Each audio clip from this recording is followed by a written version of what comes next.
Pitanje povećanja koeficijenata za plaće učitelja je pitanje koje rješava stvari za 1 ili 2 godine.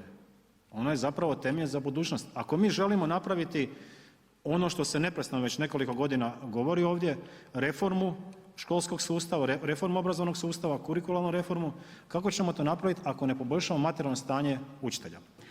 Ministar je upozorio s pravom da ako bi se povećale plaće učitelja, dakle ako bi dirnuo u, dozvolite mi taj izraz, svetost koeficijenata, da bi se onda napravila lančana reakcija pa bi drugi tražili da se koeficijenti korigiraju.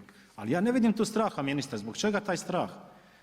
Uredba o koeficijentima koju je Vlada donijela, koja je više puta mijenjana, doista izgleda malo čudno i vi tamo, to je jedna šuma koeficijenata koji su kao da su lopatom nabacani. Tu bi trebalo napraviti jedan temeljiti posao. I vi kažete ne želite pregovarati o koeficijentima dok se ne napravi analiza. Ali tko treba raditi analizu? Pa imamo mi u javnom sektoru ljude koji to mogu već danas raditi. Neka se napravi analiza čim prije.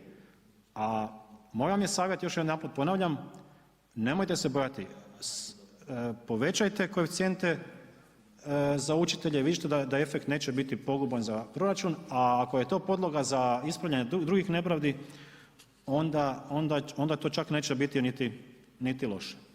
Ali vratimo se sad na gospodarstvo i ono što s pravom ljudi koji su zaposleni u takozvanom realnom sektoru prigovaraju, pa i u odnosu na ovo povećanje plaća u javnom sektoru.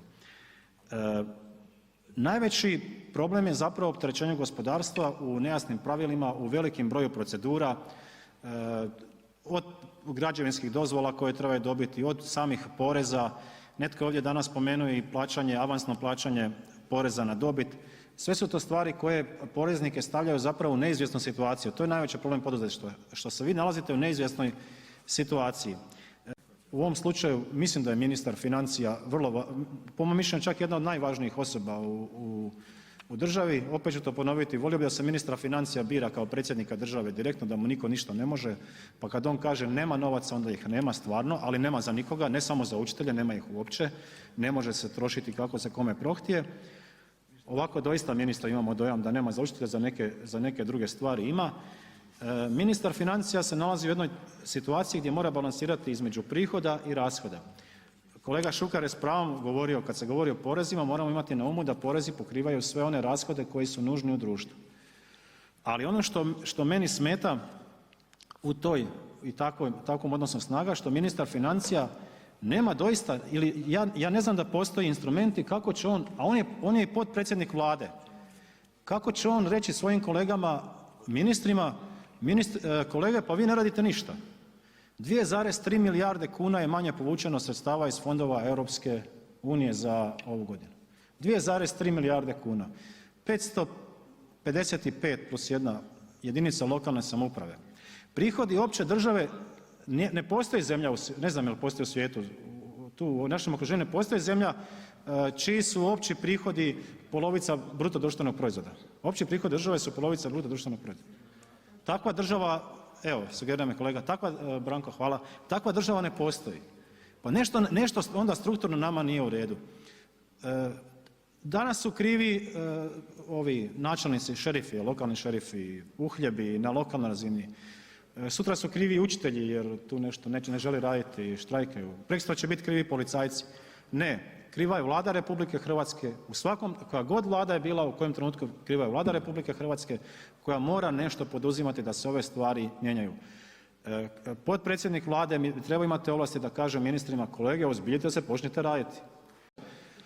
U RH samo je potrebna volja. I kad govorimo o koeficijentima, još jedanput, mi smo se ovdje cijeli Sabor, svi zastupnici smo se sastali da izglasamo koeficijent glavnom državnom inspektoru, da bi čovjek dobio plaću. Za glavnog državnog inspektora smo mogli pregovarati o njegovom koeficijentu, sastati se, za učitelje ne možemo, evo 14 dana djeca ne idu u školu i da to razjasnimo. Osnivači škola vidim da šute, ne znam šta je, ne svi, većina šuti. Osnivača škola ima, to su župani najčešće ili gradonačelnici, ima ih iz svih političkih opcija. Ministre, učitelji su svih političkih opcija, ne radi se tu o nijakom političkom podmetanju, pritisku, radi se jednostavno za borbu za bolju Hrvatsku, u kojoj će biti obrazovanje prioritet, u kojem ćemo učitelje, dat ćemo im barem materijalno dio onoga što im pripada da bi mogli obrazovati djecu jer ti će učitelji sutra otići negdje dalje obrazovati djecu van. Hvala.